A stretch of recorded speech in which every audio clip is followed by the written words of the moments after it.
I just created a brand new offer, which means this is fresh in my mind. I thought I would walk you through in this video the steps that I took so that you can follow them the next time you want to create a new offer in your business. If you are new here, hi, I'm Louise. Here on this channel, I talk all about growing an online business. So if that is something you are doing, definitely hit subscribe down below.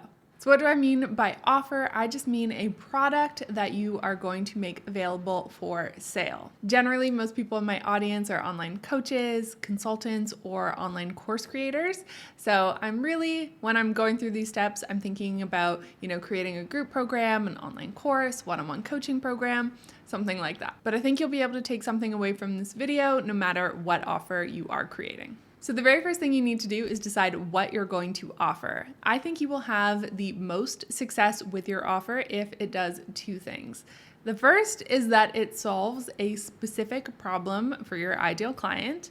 The second is that it solves a problem that your ideal client actively wants to solve. So that's really important, that they know that they have this problem and that they are actively looking for a solution. If your offer does both of these, you are going to have a much easier time selling it. So I'm sure there's a ton of things that you could help your ideal client with, but think about the number one problem that they are facing and the number one thing that they are coming to you telling you that they want fixed. That is where I would put your energy. So for my offer, which is called 90-Day Growth Strategy, I wanted to solve the number one problem that I see early stage entrepreneurs struggling with, and that is getting consistent clients or sales in their business. So I knew that this was the number one problem that entrepreneurs were struggling with. I knew this from articles that I had read, also from conversations with past clients, and from my own experience. This was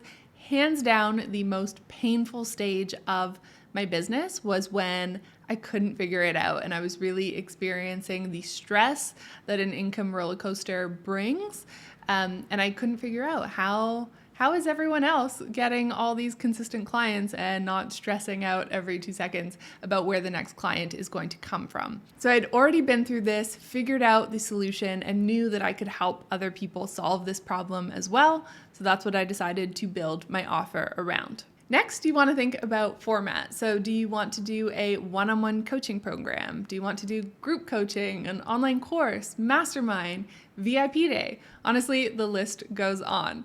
When you are thinking about this, think about what people really need in order to achieve that result. So for my offer, I decided to go with group coaching because I knew that this type of work can be really difficult to figure out on your own. So I knew it was important to get the outside perspective of me and my team looking at their businesses and their offers. So helping them out with that, and then also support and accountability have been huge for me in my business journey. So I knew that I wanted to include it in this offer. So think about the solution that you're trying to facilitate, and then think about what needs to be done in order to make that happen. And then also, one other thing I want to add with this is really think about what is the quickest and most efficient way that you can get someone from where they are right now to where they want to be. That is really why a lot of the times people are investing in these type of programs rather than wasting all their time scouring the internet and trying to piece it together themselves.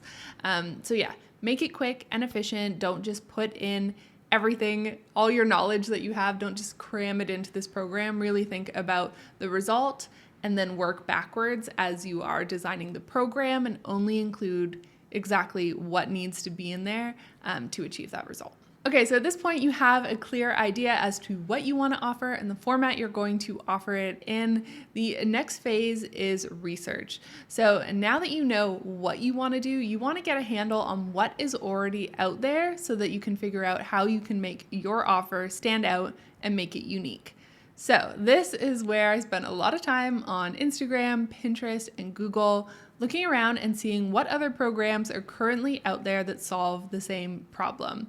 So I had a long Google Doc where I was pasting in all these sales pages, looking at other people's profiles who are in sales and marketing as well, and really figuring out how I could craft a unique offer that took a different approach, took a different angle to what was already out there. So that's really the core research that I did. I think a big mistake a lot of people make is that they go to their audience and they're like, hey, what do you want? Like, what do you want me to create? And I am not a big fan of that approach for this quote specifically. Okay, so it's unclear whether he actually said this, but it is attributed to Henry Ford, the creator of Ford. If I had asked people what they wanted, they would have said faster horses. So just keep that in mind in terms of giving your audience too much power as to what you actually create. Like, it's great to talk to them, understand the problem that they're facing, but the actual way that you solve it, like that's all you, and that is where you can really put your creativity, put on your problem solving hat, and come up with a car instead of a horse. Okay, so you might think that the next step in all of this is to go ahead and make your product. Well, I actually completely disagree.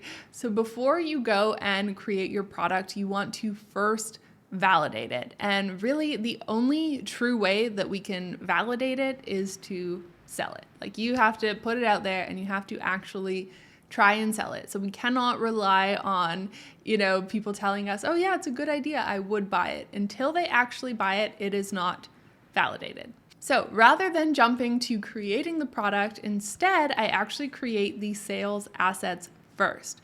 So one of your most important assets in terms of selling your offer online is your sales page. So I will go ahead and create the sales page first before I start creating any of the actual content. So this is what I did first, and your sales page doesn't have to be a full-on sales page. It can be a mini sales page to start, but you want to have a page that details your offer. And something that you can do is do something special because it is a brand new offer. You can do something like a special founding members price. You could promote it as a beta version, and so for that reason, you're offering it at a discount. There are quite a few benefits of coming out with a brand new product that you can take advantage of. So at this point, you need to know exactly what you're going to offer and have a clear outline as to what you're going to teach and the format that it's in. Put together your mini sales page, and then you have to actually put it out there in front of your audience and see if people buy. So this is what I did recently when I went back to my hometown of Toronto. I got together with some of my team members and we worked on the sales page, and we also decided to create a sales page video, but that is completely optional. But yeah, we got together, we decided we're going to build out the sales page, we're going to actually put it out there, invite people to join, and make sure that we do get people that join before we put in all this energy into creating the program. If you've never created a program before, it is a lot of work. It always takes me so much longer than I think it's going to take. So yeah, it is important that we validate the idea. So now that you've sold your offer, you have validated it, and now you can focus on creating the product itself. So there's a few ways that you can make this much easier and less overwhelming. The first one is to just teach it live for the first round. So you could, have sessions every Monday where you show up live on Zoom and you are teaching the content. Or if you are not comfortable with that, you can still do a similar thing, but instead pre-record and just release that video every week. So those are the two ways I would recommend that you bring your product to life the first time, rather than, having to spend months alone pre-recording all of your content. I would just strip it out as you go.